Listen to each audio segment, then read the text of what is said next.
Imagine going down in history as Charles the Bald, or Frederick the Fat, or Sean the ugly, old, balding, stinky, stupid, silly face.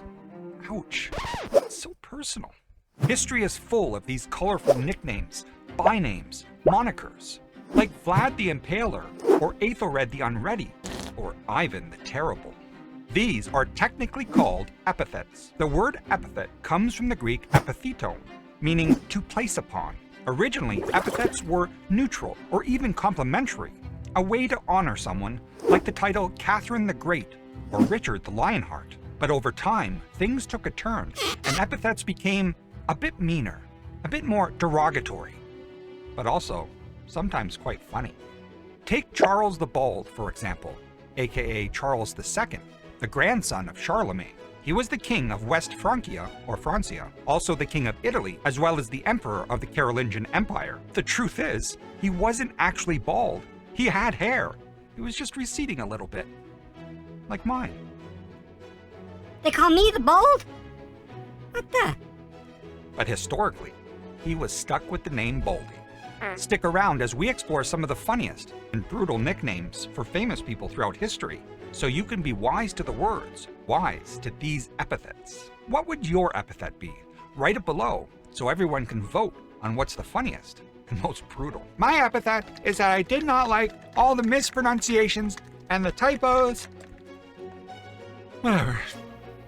Since we started with some less than flattering epithets, let's keep it rolling and round out the list of royalty, who were known for their girth more than their governance. There was Frederick the Fat. He was known for his corpulence, which was one of the few notable aspects of his otherwise unremarkable reign. Then we have Louis VI, otherwise known as Louis the Fat, or Louis the Fat, King of France.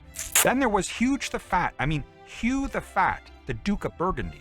But there is another famous fat epithet, but it's somewhat hidden in the name Rollo the Walker. He was a Viking chieftain whose size was legendary. He was said to be so immense that no horse could carry him, and hence he had to walk everywhere. Rollo the Walker. I've fallen and I can't giddy up! Einstein the Fart. Not Einstein. Einstein the Fart. He is also often called Einstein the Foul Fart, I guess for his really bad days. The Vikings sure loved their epithets. They were brutal sometimes. There was also these epithets, which I'm not even going to attempt to read. The Vikings seem like such lovely, kind people. Next we have William the Conqueror, named that after he successfully conquered England in the Battle of Hastings in 1066. But before being known as William the Conqueror, he had another epithet. He was known as William the Bastard due to his illegitimacy. His parents were not married when he was born. And the king that William conquered in that Battle of Hastings was King Ethelred. After the invasion and the loss, King Ethelred became known as Ethelred the Unready. Although it's true he had not been ready to defend England from the Norman invasion, that's not what unready actually meant. It was a corruption of the Old English unread, which meant ill-counseled, as he was a very ineffectual king and received bad advice. Next, there is a whole host of weird and wacky epithets. There was Olaf the Peacock, who was a Norse chieftain, known for his flamboyant style. There was Philip the Amorous, who was infamous for his many romantic entanglements. Then there is Henry the Impotent, or Henry IV of Castile. His impotence was blamed on a curse. I wonder why he was called impotent. Was it because he was an ineffectual leader? He was helpless? Powerless? The host did not understand what impotent means. I am totally unsubscribing. This is outrageous. And there was a typo. One of the most interesting epithets was Harald Bluetooth. He was a Viking king that was renowned for uniting Denmark and parts of Norway during the 10th century, and played a considerable role in consolidating power across the region, bringing fragmented tribes and territories under a centralized control. He is also credited with introducing Christianity to Denmark, fostering its spread throughout his kingdom to strengthen ties with Christian Europe. The nickname Bluetooth likely refers to a dead or a discolored tooth that he had. While his reign established his legacy as a unifier, his final years were marked by rebellion, including being overthrown by his own son. Harald Bluetooth's name lives on in modern technology. The Bluetooth wireless standard is named after him, symbolizing his role as a unifier. The Bluetooth logo even combines the runes of his initials, H and B. The next epithets are a little crazy. There is Charles the Mad, Charles II, known for his awkwardness.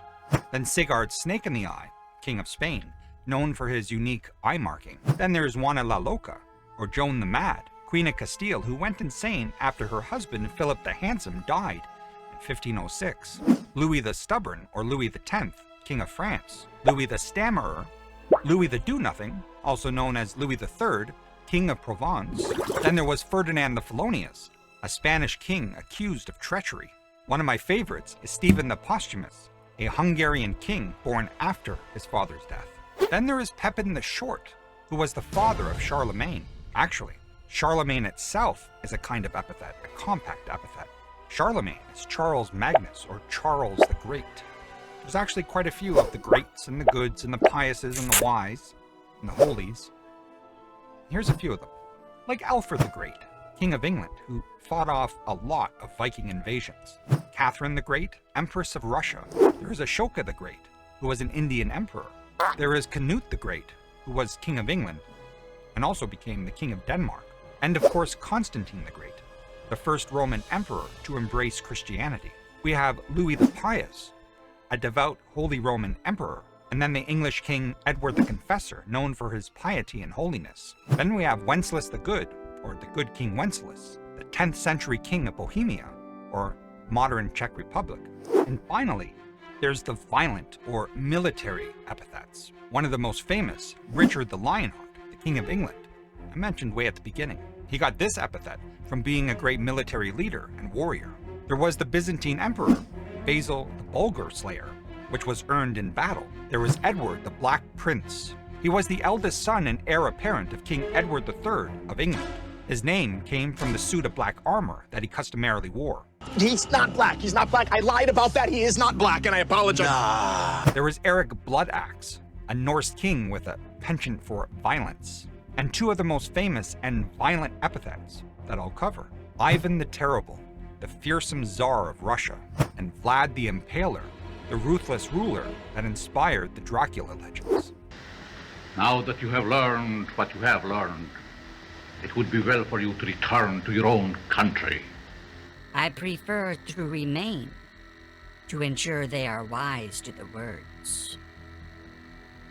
I'm sure I missed some epithets, and some of them I left off on purpose because they were a little repetitious. What's going to be your epithet? How about, I subscribed to Wise to the Words and watched every video. It's a good one. Crazy. It's good. I could feel it in my bones.